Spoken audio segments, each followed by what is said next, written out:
The growth of cities. The revival of trade led to a revival of cities. Towns had greatly declined in the early Middle Ages, especially in Europe north of the Alps. Old Roman cities continued to exist, but had dwindled in size and population. With the revival of trade, merchants began to settle in these old cities, followed by craftspeople or artisans, people who, on manors or elsewhere, had developed skills and now saw an opportunity to ply their trade and make goods that could be sold by the merchants. In the course of the 11th and 12th centuries, respectively, the old Roman cities came alive with new populations and growth. Beginning in the late 10th century, many new cities or towns were also founded, particularly in northern Europe. Usually, a group of merchants established a settlement near some fortified stronghold, such as a castle or monastery. This explains why so many place names in Europe today end in borough, burg, or borg, all of which means fortress or walled enclosure. And of course, you can see that in England as well as in America as well. Castles were particularly favored because they were generally located along trade routes. Lords of the castles also offered protections, and if the settlement prospered and expanded, new walls were built in order to protect it. Although lords wanted to treat towns and townspeople, the common folk, as they would their vassals and serfs, cities had totally different needs and a different perspective. Townspeople needed mobility to trade, and consequently, these merchants and artisans who came to be called burghers, or the bourgeois, from the same root as borough and burg, again, just meaning walled enclosure or fortress. And these artisans needed their own unique laws in order to meet their requirements and were willing to pay for them. In many instances, lords and kings saw that they could also make money and were willing to sell to the townspeople the liberties that were beginning to demand, including the right to bequeath goods and sell property, freedom from any military obligation to the lord, and written urban laws that guaranteed their freedom. Some towns also obtained the right to govern themselves by choosing their own officials and administering their own courts of law. Where townspeople experienced difficulties in obtaining privileges, they often swore an oath, forming an association called a commune, and resorted to force against their lay or ecclesiastical lords. Communes made their first appearance in northern Italy, the land of Italia, in towns that were governed by their bishops, whom the imperators used as their chief administrators. In the 11th century, city residents swore communal associations with the bishop's noble vassals and overthrew the authority of the bishop by force. Communes took over the rights of government and created new offices for self-rule. Although communes were also sworn in northern Europe, townspeople did not have the support of rural nobles, and revolts against lay lords were usually suppressed.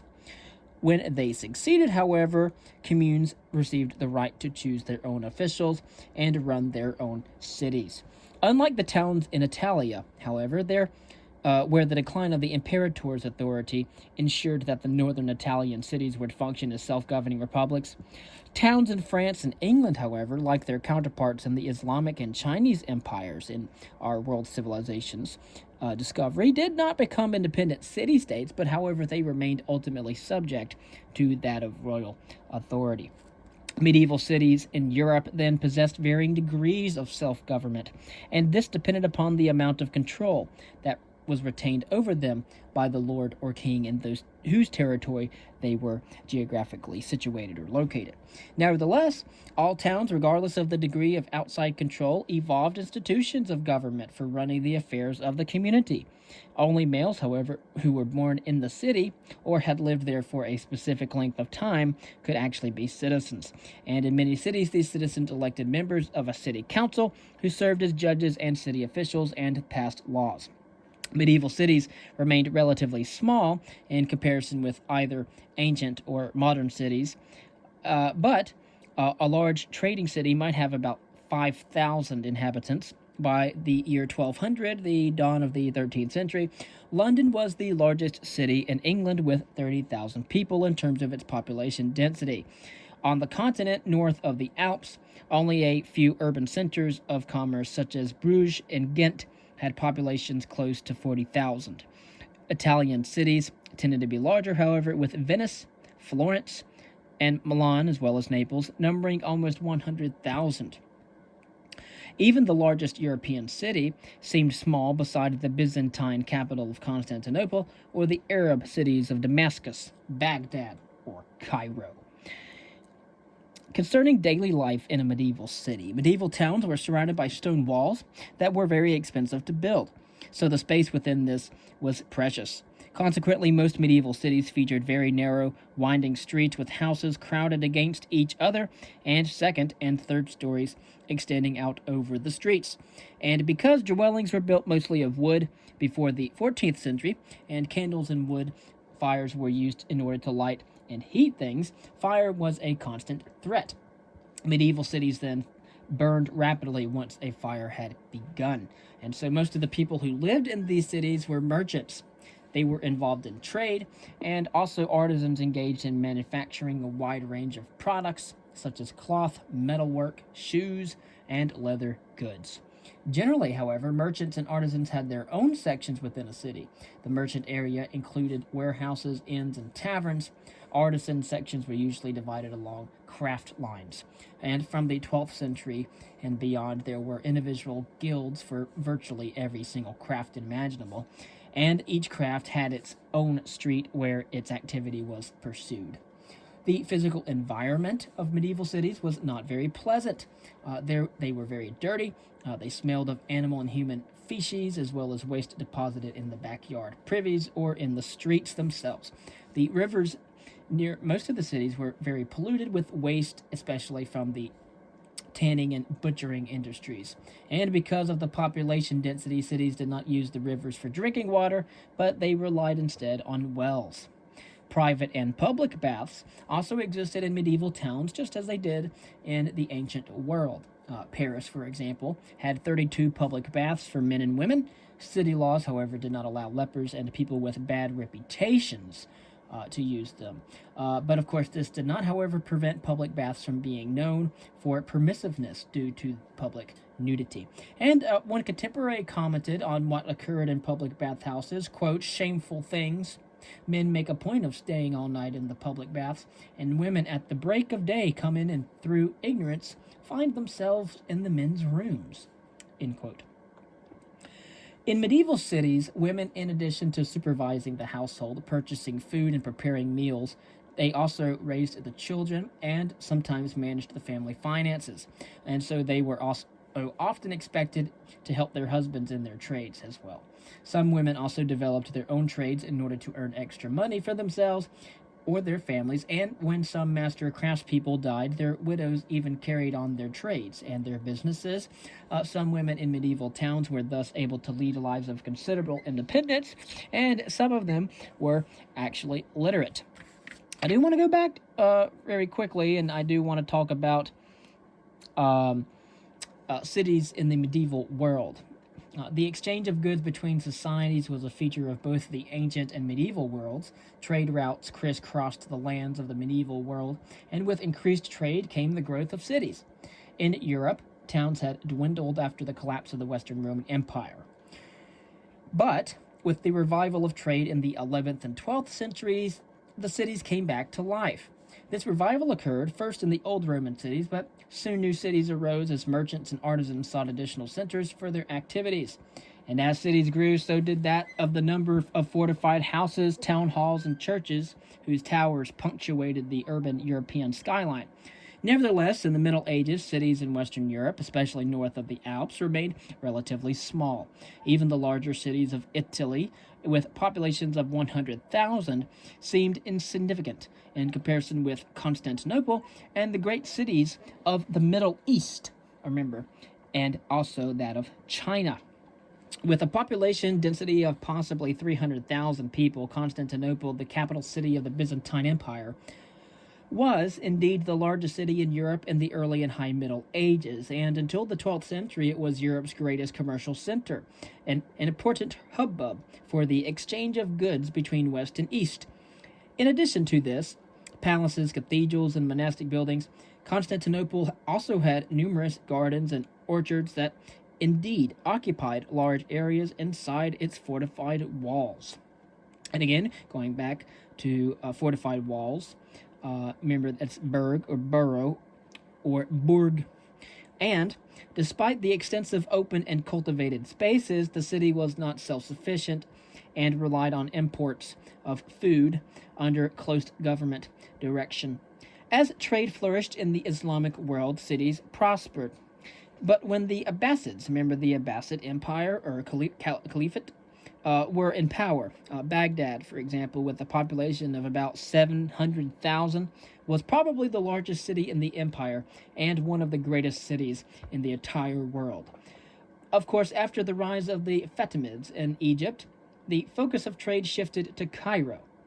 Islamic cities had a distinctive physical appearance. Usually the most impressive urban buildings were the palaces for the caliphs, or the local governors, and the great mosques for worship.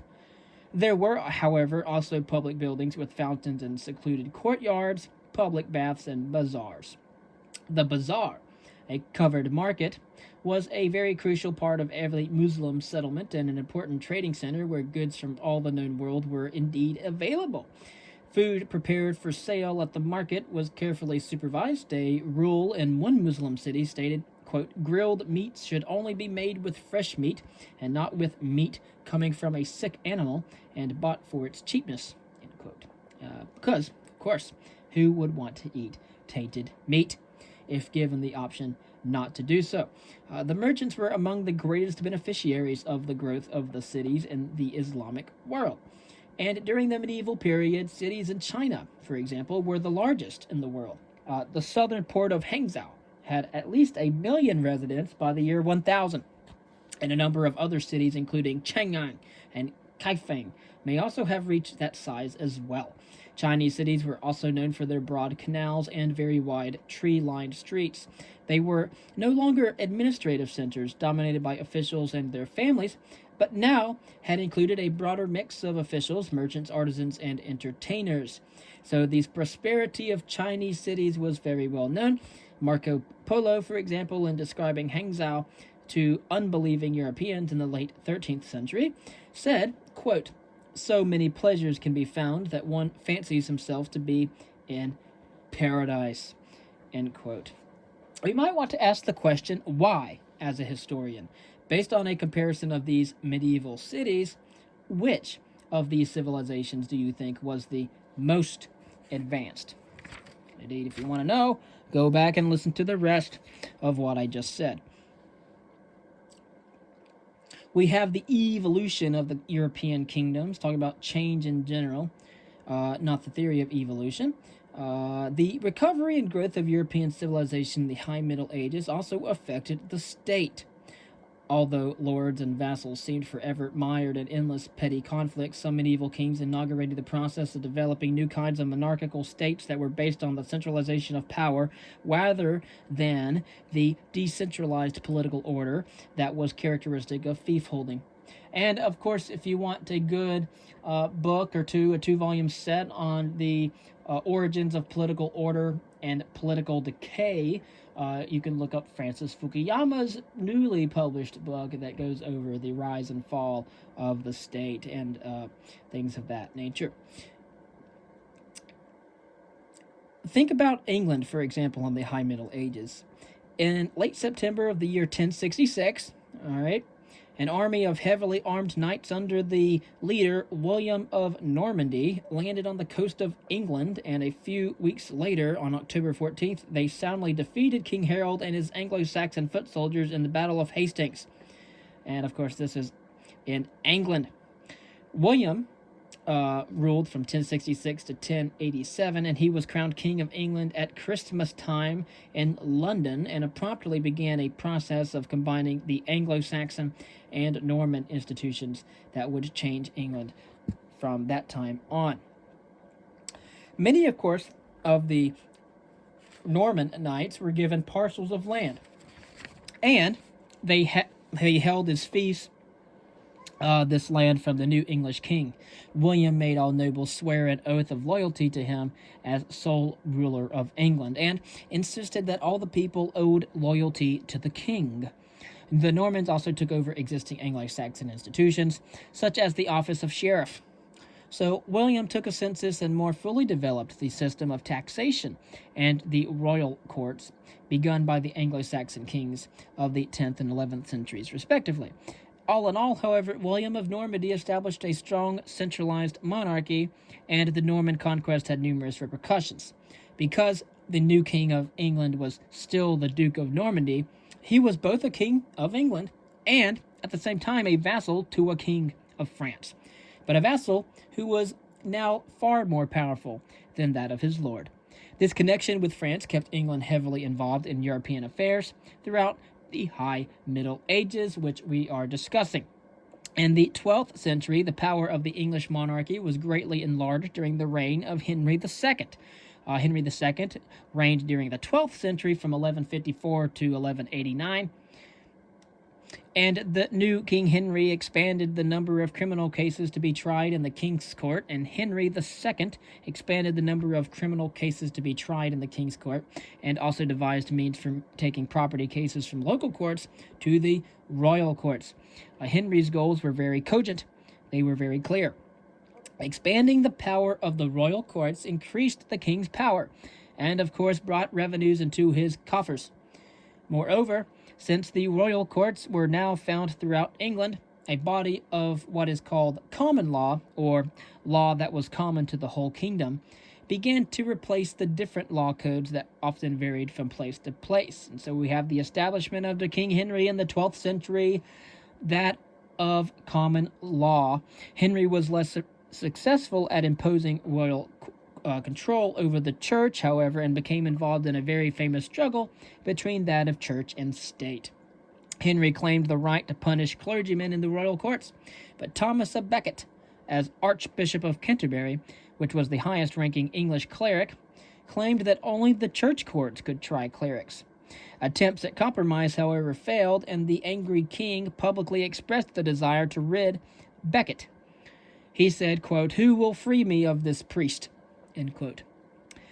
He apparently screamed that, and 4 knights took the challenge, went to Canterbury, and murdered the archbishop in the cathedral. Faced with public outrage, Henry was forced to allow the right of appeal from English church courts to the papal court. So he was, public outrage had forced the king to back down. Many English nobles came to resent the growth of the king's power and rose in rebellion during the reign of King John from 1199 to 1216. At Runnymede in the year 1215, John was forced to accept Magna Carta, which Magna Carta, Magna meaning great, Carta meaning charter. Great Charter, guaranteeing feudal liberties. Feudal customs had always recognized that the relationship between king and vassals was based on mutual rights and obligations. Magna Carta, the Great Charter, gave written recognition to that fact, and then it was used in latter years to support the idea that a monarch's power was limited. During the reign of Edward I, and we're talking about the late 13th century to the dawn of the 14th, from 1272 to 1307, an institution of great importance in the development of representative government occurred, and this is during the reign of Edward I, the English Parliament. And, of course, the emergence of the English Parliament, originally the word Parliament was applied to meetings of the King's Great Council, in which the greater barons and chief of the church met with the king's judges and principal advisors in order to deal with judicial affairs. But needing money, however, in the year 1295, Edward invited 2 knights from every country and 2 residents from each town to meet with the Great Council in order to consent to new taxes. Not to debate, but to consent. And this was the first Parliament. And thus the English Parliament came to be composed of 2 knights from every country, or county or district, and then 2 burgesses from every borough or walled or fortified wall, and as well as the barons and ecclesiastical lords. Again, ecclesiastical lords, when we say ecclesiastic, that's just talking about those of the church. Eventually, the barons and the church lords formed the House of Lords, the knights and the burgesses, the House of Commons. Again, the barons and church lords formed the House of Lords, the knights and burgesses, the House of Commons. The parliaments of Edward I approved taxes, discussed politics, passed laws, and handled the judicial business. The law of the realm was then beginning to be determined not by the king alone, but by the king in consultation with representatives of various groups that constituted the community. And so we start to see now the change from the rule of the king to the change to the rule of the people as early as the High Middle Ages. And of course, we wouldn't see fruition for a very long time. But we having historical events and matters that happened over 1,000 years ago still having a bearing on today's political events and political affairs. And of course, the growth of the French kingdom was occurring as well. The Carolingian Empire had been divided into three major sections in the year 843. The western Frankish lands formed the core of the eventual kingdom of France. For even Charlemagne himself was neither German, he wasn't French either. But in the year 987, after the death of the last Carolingian king, the western Frankish nobles chose a guy by the name of Hugh Capet as the new king, thus establishing the Capetian or Capetian dynasty. Actually, I should have said that right. And this was the Capetian dynasty of French kings. Although they carried the title of kings, the Capetians had little power. They controlled what's called de France, or Ile de France. They controlled, as the royal domain, only the lands around Paris, known as the Ile de France. And so that's just royal domain, only the lands around Paris. Okay? And as kings of France, the Capetians were formerly the overlords of the great lords of France, such as the Dukes of Normandy, Brittany, Burgundy, and Aquitaine. In reality, however, many of the dukes were considerably more power than the Capetian kings. And all in all, however, it would take the Capetian dynasty hundreds of years in order to create a truly centralized monarchical authority in France. The reign of King Philip II Augustus, 1180 to 1223, was a very pertinent turning point, or very important turning point in the growth of the French monarchy. Philip II waged war against Plantagenet. Plantagenet was the rulers of England who also ruled the French territories of Normandy, Maine, and Aquitaine, and was successful in gaining control of most of these territories, thereby enlarging the power of the French monarchy. In order to administer justice and to collect royal revenues in his new territories, Philip appointed new royal officials, and thus inaugurating a French royal bureaucracy in the 13th century.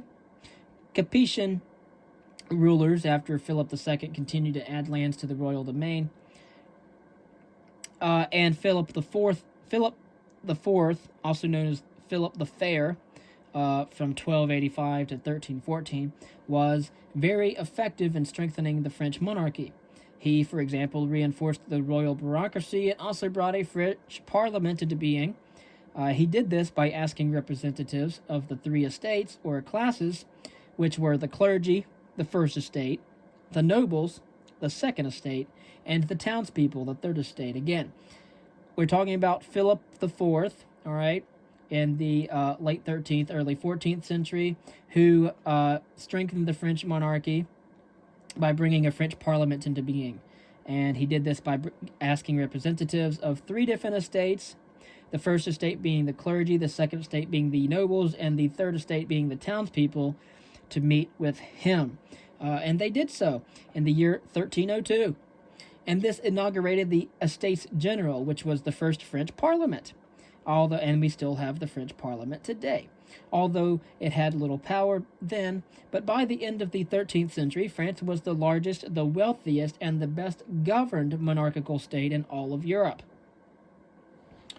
And next we're going to talk about the Christian reconquest. We'll talk about the Iberian kingdoms of Spain and things like that. And then we'll go on and we'll talk about the lands of the Holy Roman Empire, the HRE, Holy Roman Empire, and then we'll talk about the Slavic peoples of Central and Eastern Europe before moving on to Christianity and medieval civilization. The reform of the papacy, the supremacy of the church and the papal monarchy, religious orders and spiritual ideals, and then we will end with popular religion that occurred during the High Middle Ages, and then we'll go to the culture of the High Middle Ages, as well as the rise of the universities, starting in Italy and then branching out to other European countries at that time. The development of scholasticism, Romanesque architecture, and the Gothic cathedral. Who could forget the Gothic cathedral? It was one of the greatest artistic triumphs of the High Middle Ages. All right. For example, the Cathedral of Notre Dame was begun in the year 1163, about a little after the halfway point of the 12th century, but it was not completed until the beginning of the 14th century. All right, and then we'll talk about a little bit about the Crusades. All right, and the effects of those, and before we're moving on to the Byzantine Empire. All right, so. And then finally we're going to get to the Renaissance.